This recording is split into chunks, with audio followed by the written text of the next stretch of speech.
on, Headliner Nation? Chris Kennedy back again with you guys for week 10 of the NFL season, here to provide you with some great DFS content.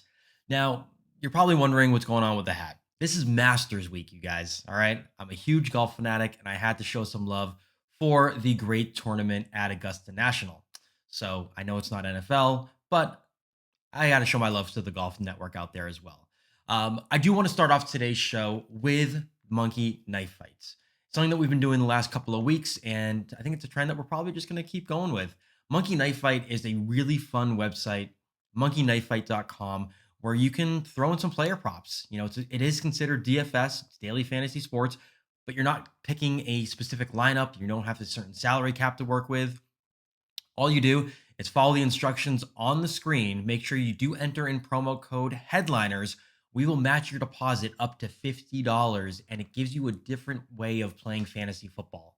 So, as I normally have been, I've been giving you guys a few different of my favorite plays for a monkey knife fight.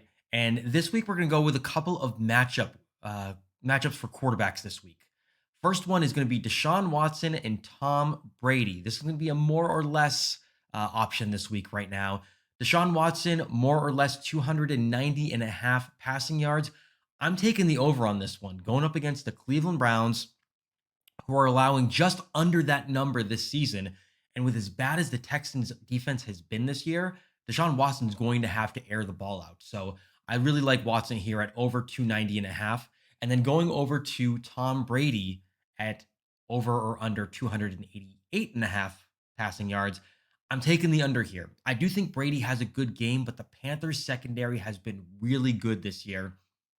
And Brady hasn't really been throwing for over 300 yards very often this season. So I'm going to give him the under at 288 and a half passing yards.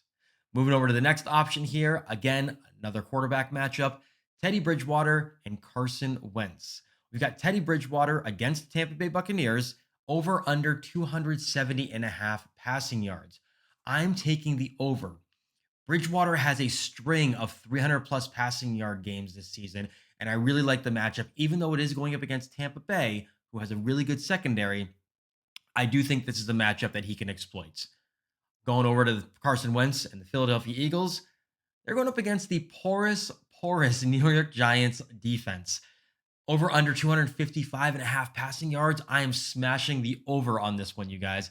I think this is a matchup that Carson Wentz absolutely takes advantage of.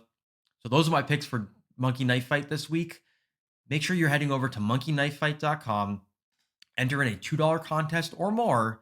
Enter promo code headliners. When you create a new account, we'll match your deposit up to $50. All right, let's get into the DFS content this week because there are some really good matchups that I'm looking forward to this week. First, starting off at quarterback. This is somebody who I've been a fan of all season, and someone that I've touched on in previous videos as well, but I'm going back to the well with Deshaun Watson. Priced at $6,900 on DraftKings, going up against a Cleveland defense that's allowing a completion rate of 67%, a touchdown rate of 5.5%, and again, they're giving up 282 passing yards per game. As I mentioned earlier, the Texans defense has been so bad this year, just giving up a ton of points. Watson is most likely going to have to throw his way to keep this game close and do it early and often. So quarterback at 6,900 on DraftKings. Give me some Deshaun Watson. Moving over to running back. No CMC this week, it looked like, you guys. His shoulder is not okay. He did just come back from that high ankle sprain. So it looks like with him being out, Mike Davis is jumping back into that lead back role for the Panthers. Now, Mike Davis is going up against the Buccaneers. The Buccaneers have a very good run defense, one of the more underrated run defenses in the league. They're only allowing 56 rushing yards per game to opposing running backs. But the reason why I like Mike Davis so much in this matchup is because of what he does as a receiver. He has 43 receptions this year so far, which is among the league leaders in the NFL so far. What does Tampa Bay do against receiving running backs? Well, they allow 46 receiving yards per game and 6.5 receptions per game to running backs. So where Mike Davis here is priced down at 6,700, I absolutely love this matchup for him. I think this is an area where he can certainly excel. Going over to wide receiver now, and this is a duo that has been producing since they've really started working together this year. And the way that Justin Herbert has been playing, he has been looking at Keenan Allen all season long since he took over at the starting quarterback position. Keenan Allen this week is priced down to $7,100 and is just getting absolutely peppered with targets, seeing an average of 11 targets per game, going up against the Miami Dolphins, whose defense has been playing very well as of late.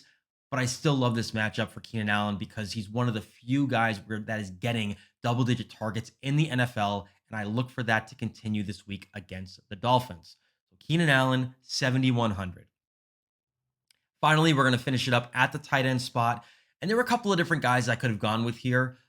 But with Zach Ertz out and Dallas Goddard now back from injury, I absolutely love his matchup at $4,200 against the Giants. The Giants have been pretty stingy against tight ends this year, only allowing 45 receiving yards per game and a couple of touchdowns. But with that being said, I do enjoy how terrible the Giants have been this year because the Eagles should be able to put up plenty of points against this team. I understand that division rivalries can be a little bit lower scoring, but at this price point at $4,200, Dallas Goedert is going to allow you to spend up at other positions. So I'm not too concerned about the matchup as far as the stats are concerned. I just love the opportunities that Dallas Goedert should see. So that's my take for week 10 this week. I hope you guys have a great weekend. Hope you guys see some green screens and have a chance to check out the Masters.